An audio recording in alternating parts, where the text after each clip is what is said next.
When I first started writing about microbusiness, I did so like a cheerleader in front of the Friday night lights, imagining a near future when many more people could support themselves with meaningful work, creative control, and flexible schedules. I extolled the virtues of dreaming bigger and forging your own path. I believed that micro-business owners could constitute an economic movement guided by more than the accumulation of wealth. I not only believed the hype, I helped produce it. It would be easy to look back on this thinking as a naive fever dream, and frankly, I do. But I also look back with a much better understanding of the context for my naivete. The world was still in the throes of the Great Recession. The iPhone promised to unlock a new technological era. Facebook and Twitter were exciting places to be on the web. Venture capital poured into the bank accounts of any nascent company that used the right set of buzzwords. The tech industry told a story that I and millions of others wanted to believe. It was a story I wanted to see myself in, to see people I cared about in. It is a story that has shaped the last quarter of a century and likely will continue to shape the social, political, and economic landscapes for another quarter century at least. So what is this story? How does it color our language, relationships, identities, and work in ways we may not notice, given the story's ubiquity? When I want to answer these questions, I inevitably rely on a little book called What Tech Calls Thinking by Adrian Daub. It is a brilliant overview of the tropes that make up this story and an incisive argument for how this story has become a mental model we have difficulty interrogating.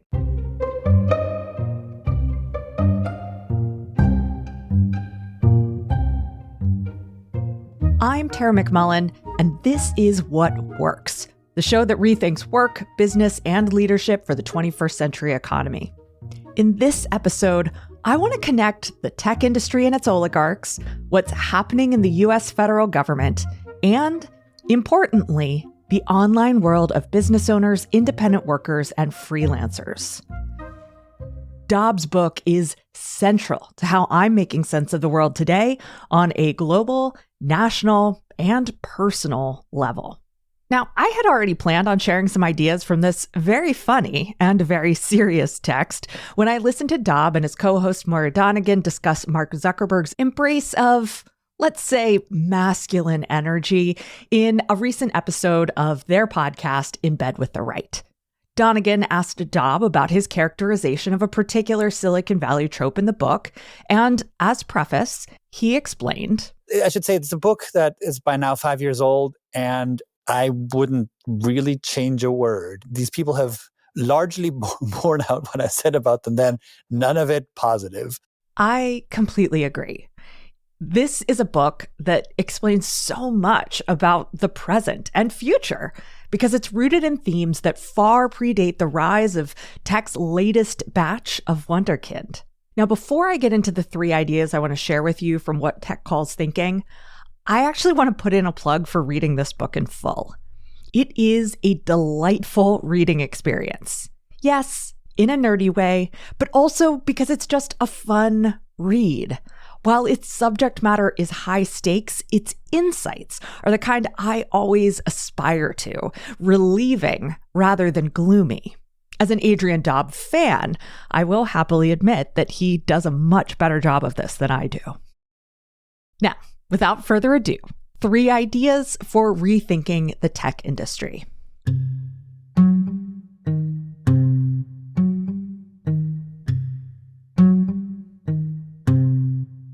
Idea 1. Silicon Valley is a mythology. Daub writes, somehow the sudden heights of success to which these young people climb make people fixate on biographical data points that are, upon reflection, absolutely unremarkable. Myths are stories told to explain, validate, describe, or inspire. Some draw on events that actually occurred or people who actually lived. However, the goal of a myth is to transcend the distinction between fact and fiction in order to elucidate a greater truth. They become a form of knowledge that doesn't rely on getting it right to be true. Throughout What Tech Calls Thinking, Daub illuminates the myth-making central to how we relate to the tech industry. These stories scaffold the way we receive the quote-unquote wisdom of entrepreneurs, whether it's the myth of the dropout, or the myth of disruption, or the myth of failure. The predictable beats of each story are replicated again and again, becoming culturally truer than the true events of a single instance of the story. At some point, living and learning from the story becomes secondary to hitting those beats in a legible and brandable way. Of the dropout myth, the idea that it's better to drop out of Harvard or Stanford than actually graduate, Daub writes, "Suddenly, you didn't have to experience work life, family life, and adult life to grow disillusioned with it. You could be disillusioned even before you joined the machine." Of the disruption trope, he observes, "There is a tendency in Silicon Valley to want to be revolutionary without, revolutionizing anything." And of the virtue of failure, he notes, "By degrading failure, anguish, and discomfort to mere stepping stones, they erase the fact that for so many of us, these stones don't lead anywhere." Anyone who has scrolled the sales page of a life coach, marketing guru, or make money online course, and I assume that includes you, is familiar with the way these stepping stones get appropriated into the stories non-billionaires tell too. Books about small business and leadership development peddle these same tropes. Our gurus might have dropped out of a corporate job, disrupted their old goals, or failed at the work they weren't actually born to do. Instead of being red flags for potential customers or clients, these tropes become imprimaturs of success and effectiveness. When we learn to read stories meant to sell or influence without grokking the myth at their core, we can't contend with what's actually being communicated. We are born myth lovers and myth makers. It's not the myths themselves that are problematic. It's what the myths facilitate, conceal, or explain away. And it's these same myths and others like them that are wreaking havoc in Washington right now. People are losing their jobs, kids are losing their medical care, and communities are losing their support because when a billionaire says, "We need to disrupt government," an already disillusioned public believes him. When you can spot these stories, you can save yourself from getting caught up in their influence, their urgency, their hype, and help others make sense of what they're seeing on Instagram or the New York Times or CNN or that sales page for a $2,997 online course.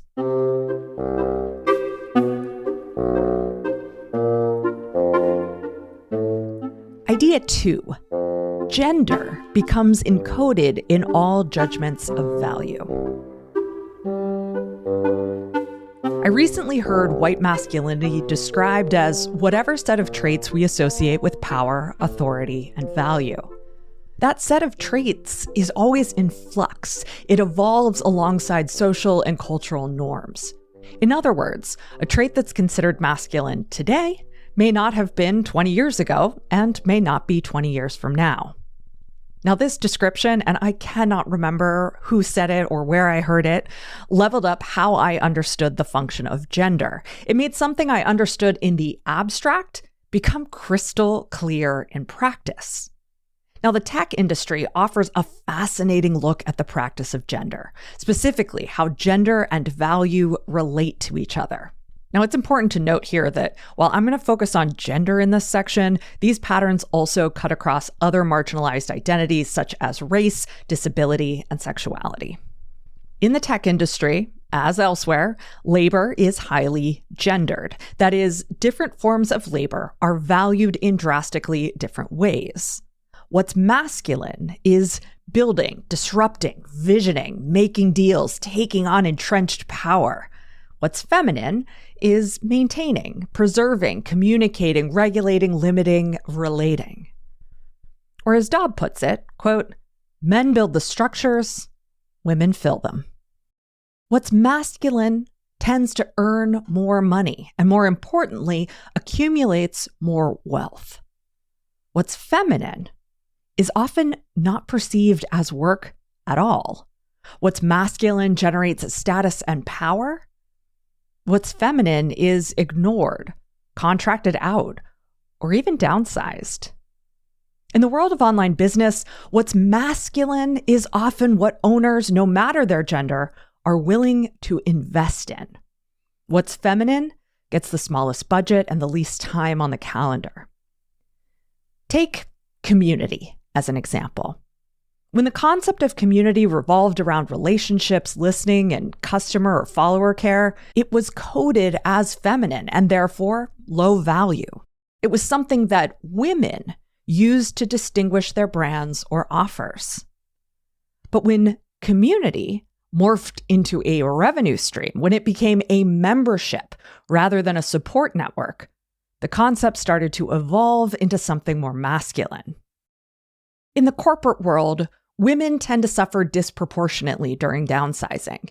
Even with gender-neutral guidelines for layoffs, the positions most often cut are those that are feminized and held by women and minorities more often than white men. Think human resources, customer support, administrative support, and others. And if you're thinking, well, yeah, those positions are more expendable, then you've just landed on the gender of it all. Feminized positions are considered less valuable and more expendable, whether that's objectively true or not. Again, this is the same dynamic playing out in Washington right now.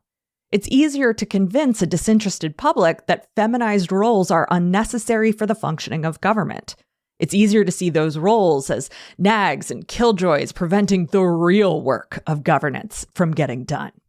In the tech mythology at the heart of the US government right now, the whole bureaucracy is female. Now, does feminization lower the financial value of a role or a function? Or does a lower financial value make a role or function more feminine? The truth is, it's largely a chicken or egg kind of situation. What matters most is recognizing that these two conditions are always linked unless we take structural pains to unlink them.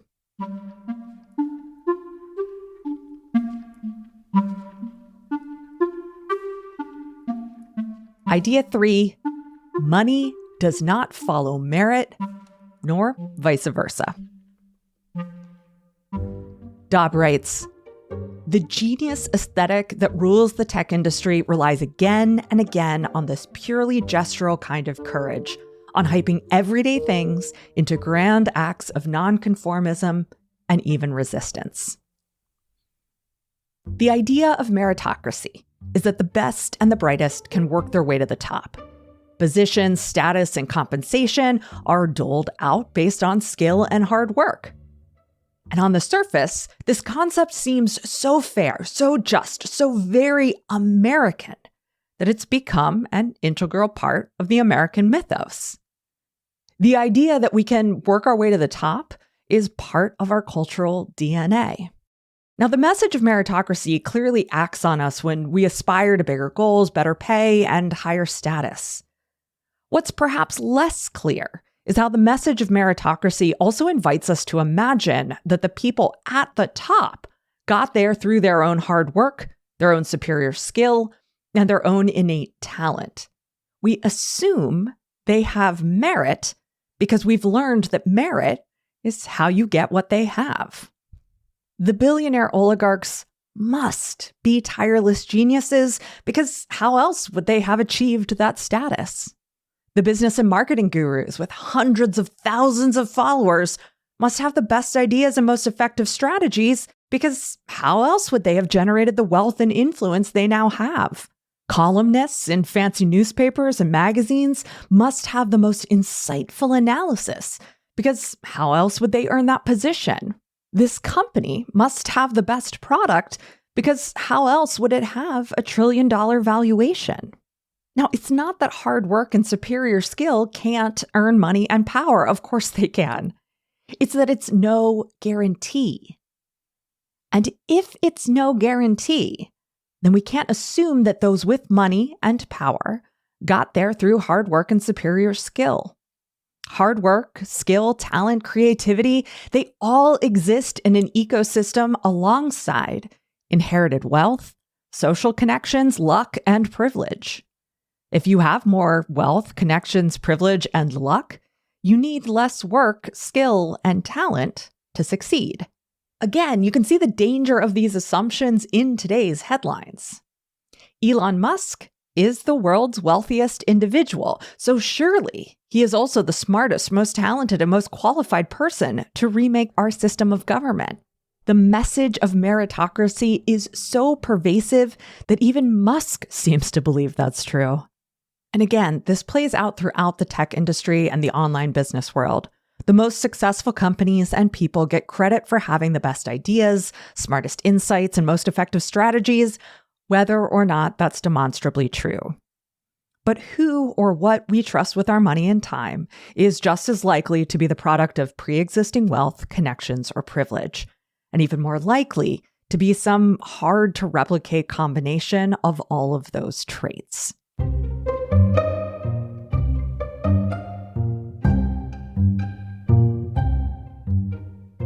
These aren't the only useful ideas from What Tech Calls Thinking, but I think they're valuable ideas to be equipped with in our present moment. With the tech industry entangled in every facet of our lives, it's critical to empower ourselves with frameworks that can help us remain clear-eyed and steadfast. And that's exactly what Daub delivers in this book. As always, I'll give him the last word.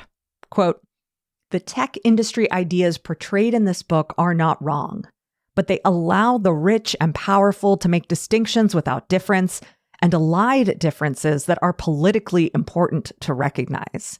They aren't dangerous ideas in themselves.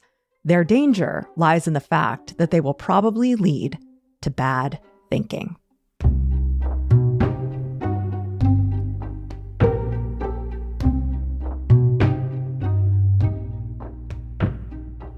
Thanks for listening to What Works. As always, you can find a text version of this episode at whatworks.fyi, where you can also subscribe to get the What Works newsletter delivered straight to your inbox, free of charge.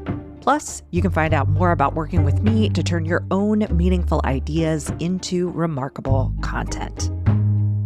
Today's episode was written, edited, and produced by me, Tara McMullen. What Works is a production of Yellow House Media, a boutique audio and video production studio that turns meaningful ideas into remarkable content. What Works is produced on the ancestral homeland of the Conestoga and Susquehannock people, and the Yellow House is located on the lands of the Salish and Kootenai peoples.